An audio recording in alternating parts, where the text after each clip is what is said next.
Don't spill the tea. Oh, there we go. Cheers. So I've got another travel story for you today.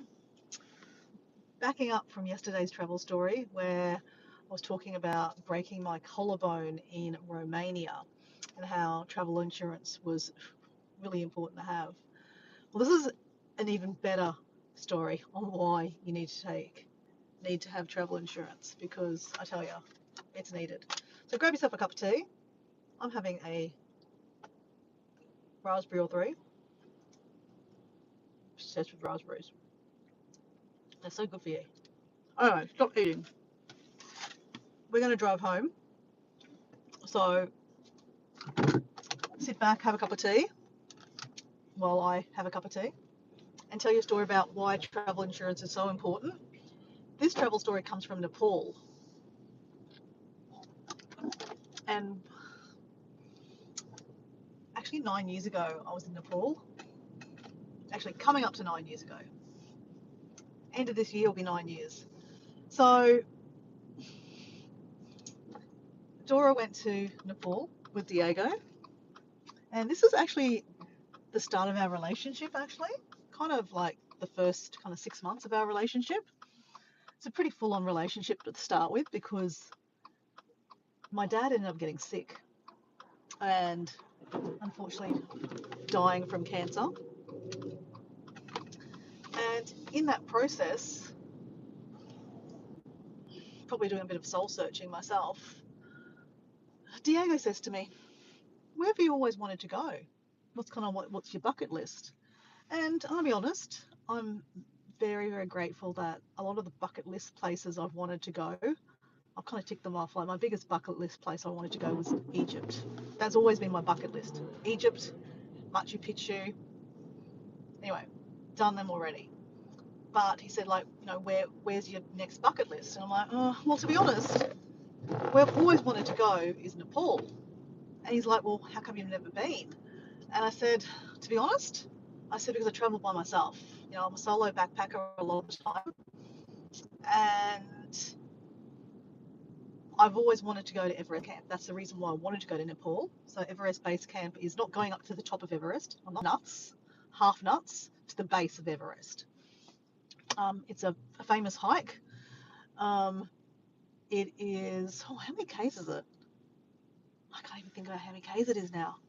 But it's a 14-day track. 10 days there, 4 days back. Okay? You fly into Lukla and then you start walking. You walk for literally 10 days to get there. I think one day is complete, what do they call it? Acclimatization. So basically you get to Namche Bazaar, which is the highest kind of city in the world, and you have to have basically acclimatization day where you kind of just acclimatize. You go up and then you go down and you sleep down. Anyway, so this was a pretty hardcore hike. Now, the reason why I didn't want to do it by myself was because you could get altitude sickness, and if you get sick while you're hiking and you're by yourself, then who's looking after you, right?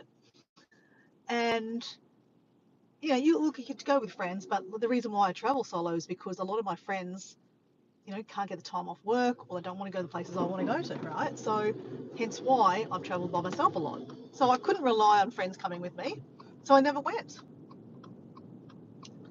So Diego said, well, let's go. I'm like, okay. I said, well, we're going to have to train. He goes, yeah, okay. So anyway, we started for about 6 months of, training hardcore, lots and lots of hiking to get our body into peak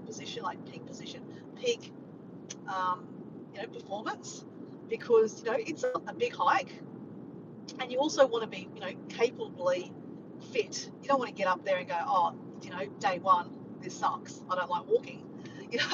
You really want to be, in pristine, performance. So we did lots and lots of hiking. Now, keep in mind, this is the start of our relationship. We had never traveled together. And Dora, in her wisdom, goes, well, you know what? If we're going to go to Nepal, why don't we go to the next country, which is the other country that I've always wanted to go to, is India. But again, India as a solo woman, look, in retrospect now, I'd probably go to India by myself. I'd pick the places I'd go. Not all of India is, really you want to do by yourself. But now that I've been there, I would say I could go there by myself. But as a tourist that has never been, I was like, I've always wanted to go. But again, I always wanted to go with a partner because I figure just like, if you got sick on Everest Base Camp, like the track, you've got a partner to kind of, make decisions for you. And in India, I really wanted a partner to kind of go, hey, she's with me. Back off, buddy. Because, I'm sorry, I'm not being racist, okay? But Indian guys can be quite full on. Okay, I had heard stories. I had friends that had been, and they said, look, if you're blonde, they are going to attack you like hell. I'm not blonde, so I'm fine. But one of my girlfriends, one of my best friends, Raylene, she's got dark hair like me, and she got like, touched up a lot, just followed. She said it was quite annoying. Like, guys wouldn't leave, the girls alone. So if you have a guy with you, then it's a lot easier, right? So anyway, I said, okay, how about we go for 3 months? Yep, I know, Dora's crazy, right? Like, let's go for, let's do the bucket trip, which is, Everest Base Camp, and let's tack on India because it's the next country over, right? Well, figure, right, if you're going to go all the way to Nepal, and the flights to Nepal, like at least $2,000 kind of thing. They're not cheap from Australia. So, why not tack on going to India? Anyway, that was my idea, my thinking.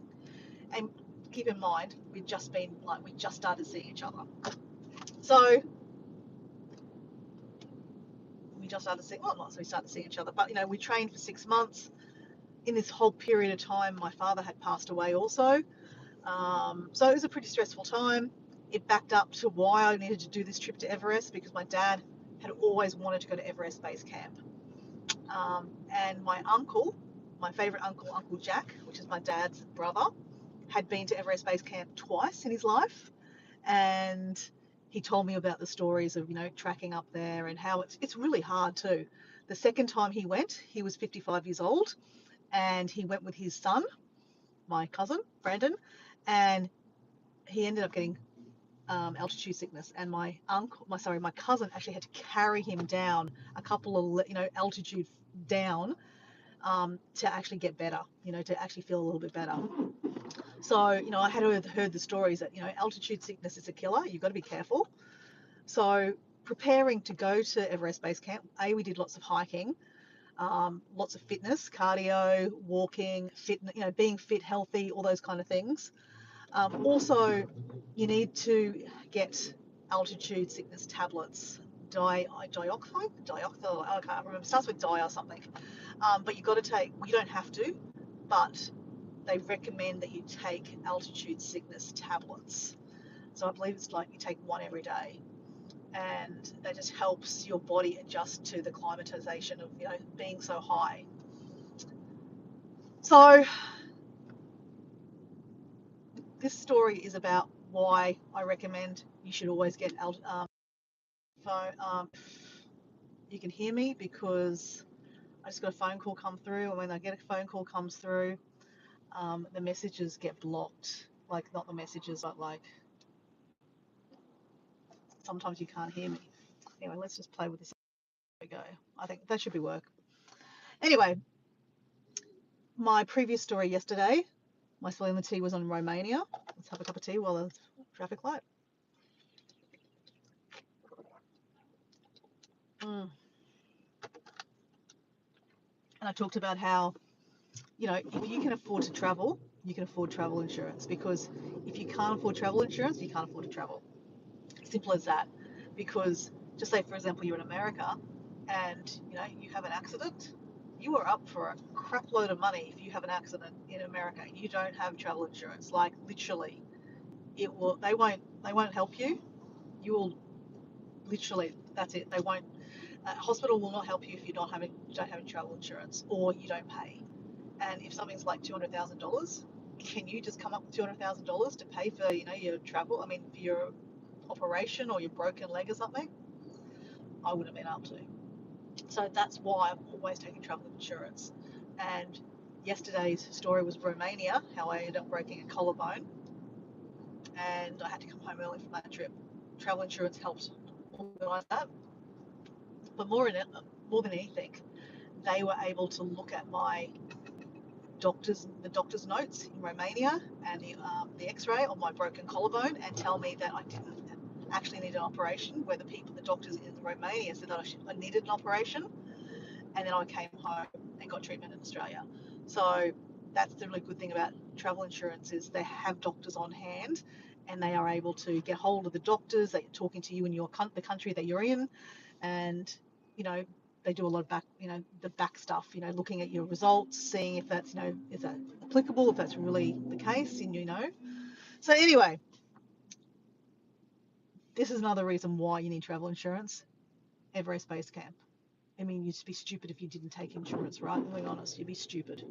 Because the amount of people that get sick climbing Mount Everest, as in Mount Base Camp, is like a lot. A lot of people do. People can die. Altitude sickness is a deal. It shouldn't be like taken lightly. You should like as you can be, and you do take the medication, and that doesn't guarantee anything, right?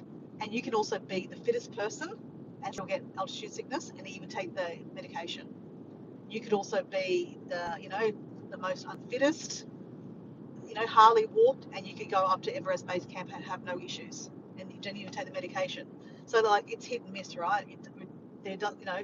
Altitude sickness can come for different reasons. No one knows, right? Other than the fact that if you're at a high altitude, the likelihood is higher.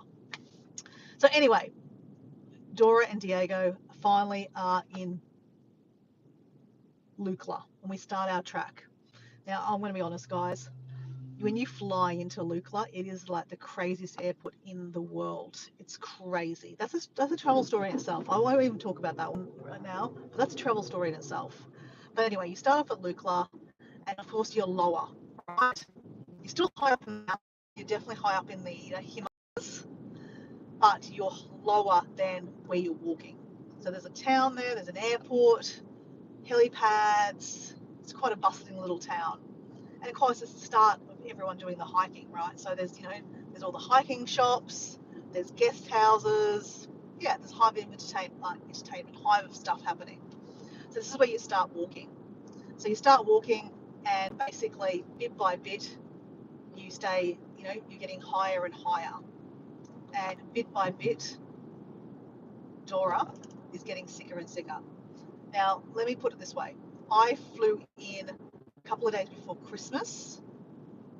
So we were having Christmas and New Year's Eve in basically Everest Base Camp. So that is where basically it's cold. It's winter time over there in Nepal, and it was summertime in Australia. So I had been training in the heat of summer but getting acclimatized is also hard when you're in a hot country, right? So I went another level. We actually did some training in an altitude room. So an altitude room is a gym that is like just a room, and they suck all the oxygen out of it, and they don't suck all the oxygen out of it, but the oxygen is basically sucked out so that it's kind of like imitating different levels of mountains. So like on the wall you can see, okay, we're at 3,000 meters, 4,000 meters, 5,000 meters. So Everest Base Camp is 5,400. I can't remember, 5,400 meters, I think, above sea level. So it's pretty high. And then if you go to Everest, the top of Everest, it's like 8,000. Like the high, right? So we're talking, very high, right? The highest I've ever been in my life, other than an airplane, right? Even airplanes don't go this high. So yeah, we had done some training in an altitude room because again it was summer, trying to get acclimatized. It's a bit hard when you're in summer. So as soon as we fly into Kathmandu, the capital of Nepal, I'm freezing cold. Automatically get a flu, automatically, because I've gone from, basically hot of Australia. I'd been probably overtraining. I'm honest, I was probably overtraining, and my body just went, I'm freezing. Let's give you the flu. So I started the hike off with a flu. Like my nose was sniffling. I don't have a sore throat or anything like that, but it just feel great. My nose, sniffly, and like remember when you're going up altitude, it's harder and harder to breathe. So I can't. My nose is all clogged. So I'm like, like that's how I'm breathing, and that's putting more pressure on your body. I should have known better, but well, not that I should have known better, but you don't know, right? I've never had it. I've never been at these high altitudes to figure out, how you feel. So, right, don't get me wrong. Abs every couple of days, the higher and higher, less, ability to concentrate. You can get headaches. I never got headaches, but it's harder to concentrate because there's less air in the atmosphere, basically, because you're so much higher up. It's harder to sleep. Now, remember, we're walking like, lots and lots through the day, so you're tired, and you get back to your room and you just sleep. That's all you do. You're just absolutely knackered. I thought I was having good sleep, but I got to like about the seventh day, and I'm exhausted, absolutely exhausted. I'd already had one day off, like a rest day, like everyone gets a rest day. But that wasn't enough. My body just seemed to be like, again, just tired because it's, fatigued from all the walking. I probably needed another day off, right? Another fatigue day just to just chill. But when you're on a group tour, like you basically, you're all walking together, right? They give you one day off, but that's it. Because if you stay longer at the hotel, then you're going to be, there's no guide with you. You're walking by yourself. You can walk Everest Base Camp by yourself. I had a friend that did it by herself, no problems. But again, this is the other reason why I wanted a guide, was because, I don't know what to expect. I've never been to Everest Base Camp. I've never been that high up in my life before, right? And, I don't want to deal with having to figure out where I'm staying tonight, where I'm getting food from, negotiating all that kind of stuff, and figuring out which direction I'm going. I just want to be told, like, follow the leader, man, follow the leader. Because again, my brain, that high altitude, is already overworked. I'm just trying to figure out how to walk, right? Literally, this is me. So day 7, I'm still stuffling, like stuffling. I'm still struggling to breathe, and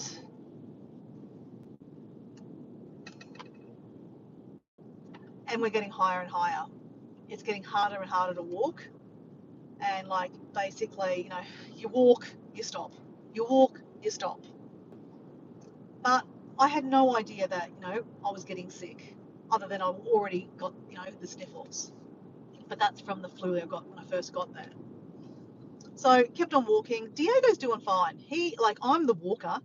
He's not always been a terribly fit guy, but he's doing fine. He's steamrolling ahead. I am like just at the back going, fucking just keep on walking, just keep on walking. I had a plan too. Um, the reason why also I wanted to go to Everest Base Camp at this stage now was the fact that my father had passed away in that year. He'd always wanted to go to Everest Base Camp. His brother had been twice. His nephew had been once, my cousin. We'd talked about Everest Base Camp, my dad and myself, for years. Like, I've always wanted to go, but again, I said there's just the timing of being by myself, and he knew that I wanted to go. And then when my dad got sick, hey Nicholas, how you going? When my dad got sick, we kind of parked the idea of going to Everest Base Camp to the side, and my dad, was unwell. But then, unfortunately, after my dad passed away, I just kind of thought to myself, you know what? My dad would really like to go.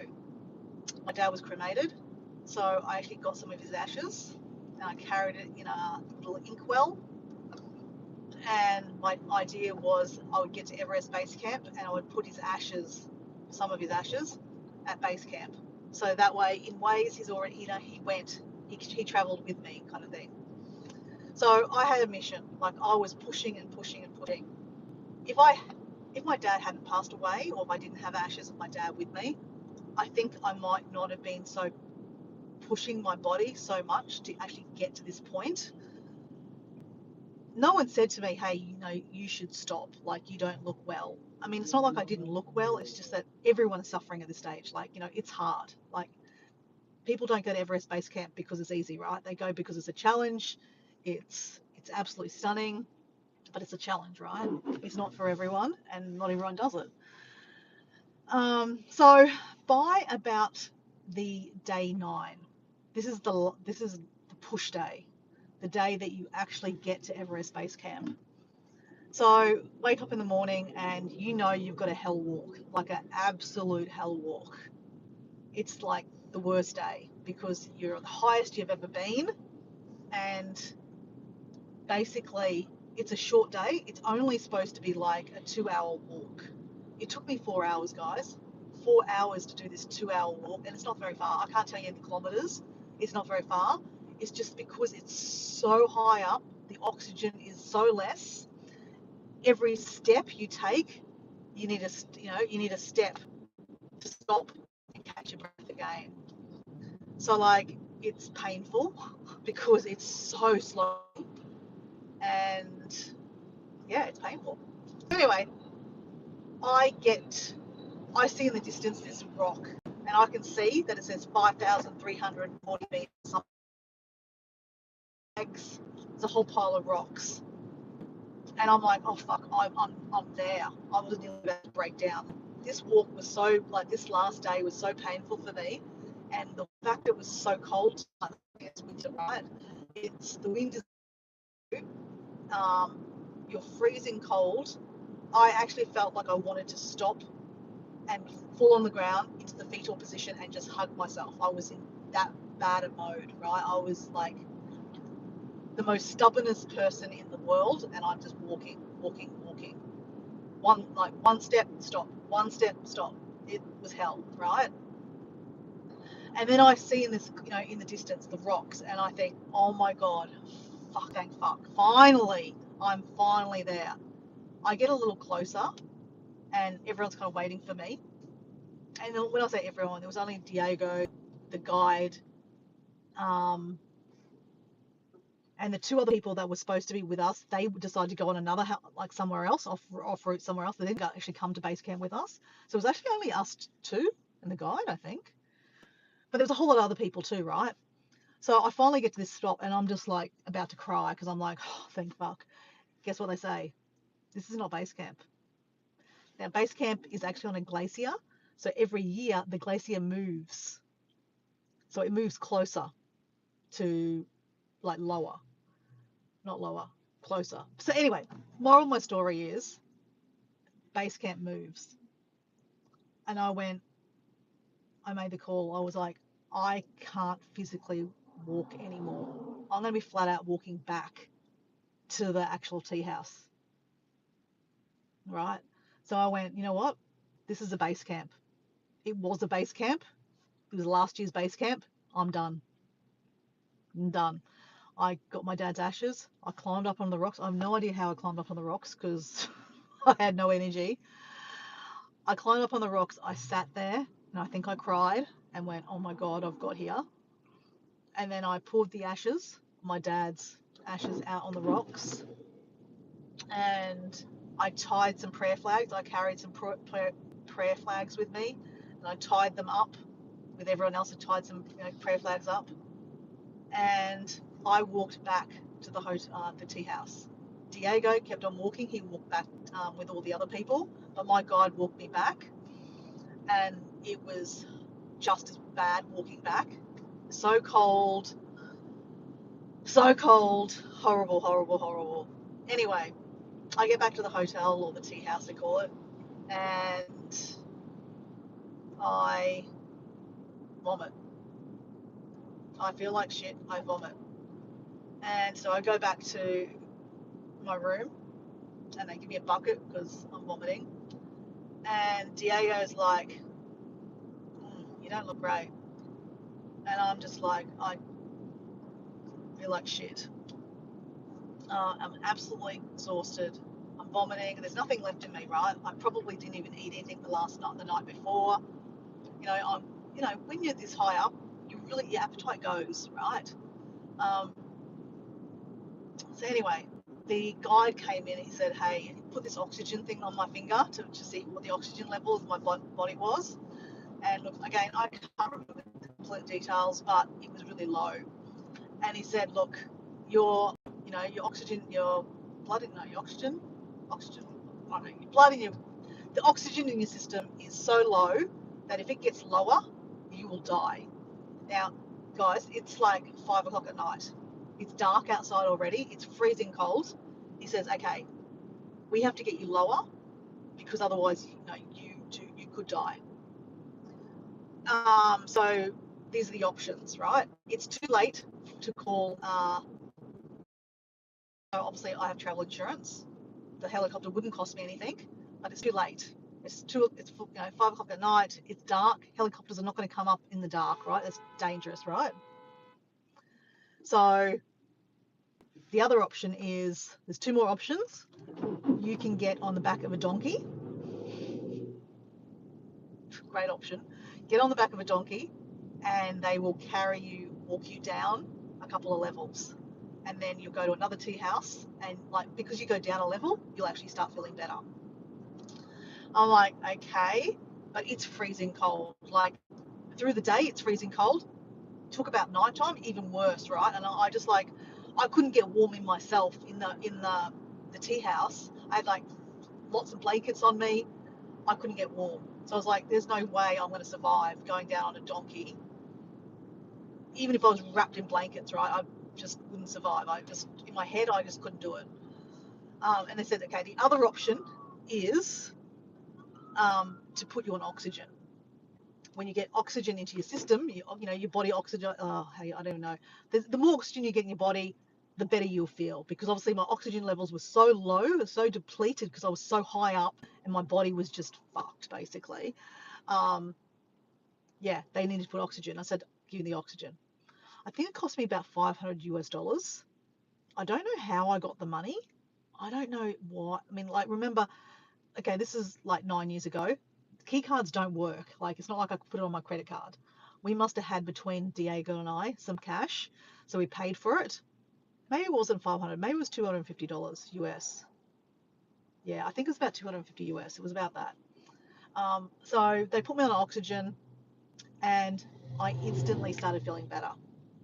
But they said, look, once you start being sick and you put yourself on the oxygen, you will feel better, but not really recommended that you walk back down. You should really get, not take advantage, but you have travel insurance. The helicopter will come up the next day and they'll take you back to Kathmandu, and then you get checked out. They said, because if you walk, even though you're going down with the oxygen, yada yada, they said, look, it's just, you're already sick. Don't risk, don't risk it anymore.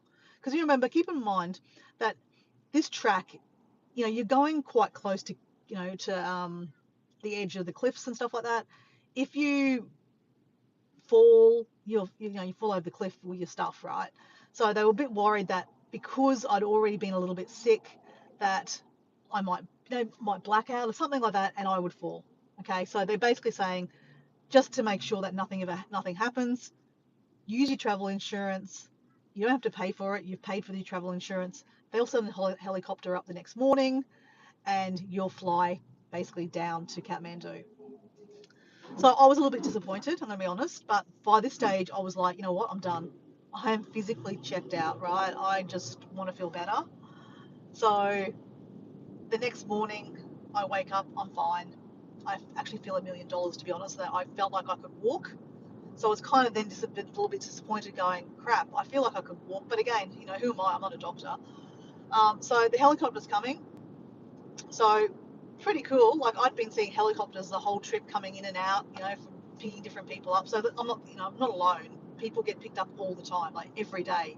People get altitude sickness. So I got in the helicopter and got taken to Kathmandu airport, and then I was taken by ambulance, even though there's nothing wrong with me by this stage.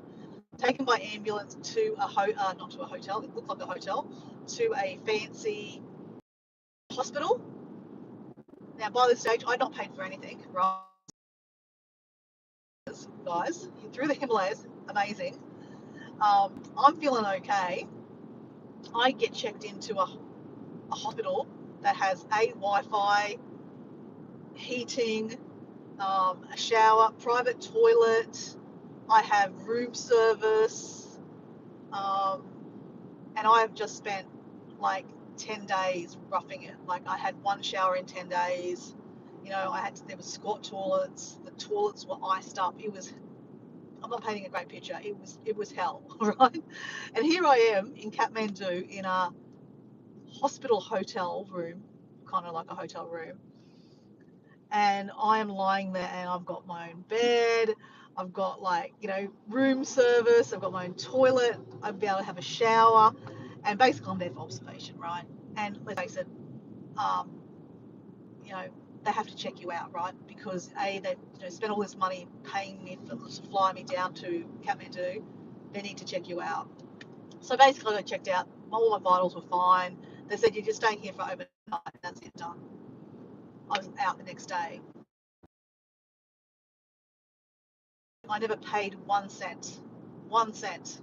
So can you imagine how much a helicopter ride costs to take you? Like the helicopter's got to go up to the Himalayas, like pretty much just one level down from base camp. I think it's called, what's it called? Gorecha. I can't remember the name of the town, but it's a little, like, it's not a town, it's just a tea house. Actually, there was 2 tea houses there. 2 tea houses just lower than base camp. Base camp has no tea houses. It's literally just glaciers and people camp on it. That's it. So yeah, I have no idea how much a helicopter would cost, but I would say a lot of money. I never had to pay 1 cent. I just signed something saying, yep, I'm Moriara, and yes, I have travel insurance, and travel insurance looked after the rest of it.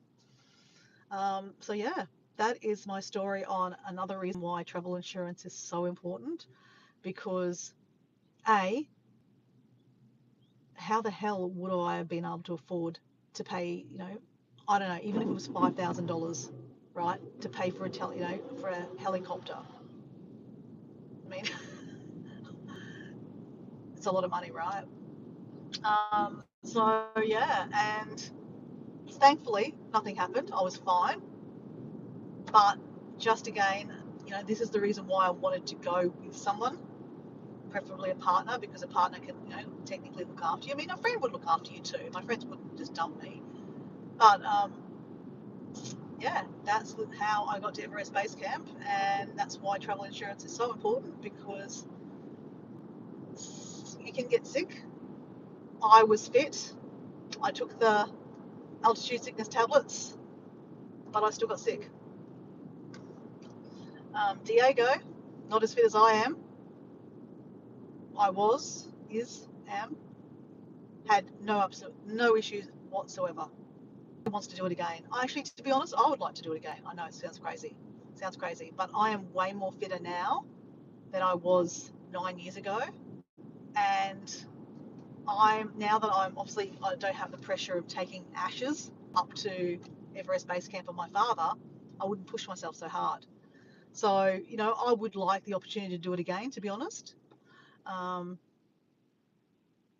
Yeah, I just think it'd be like, it's one of those hikes that is like a bucket list, just disconnected. So in Australia, you cannot be holding the phone.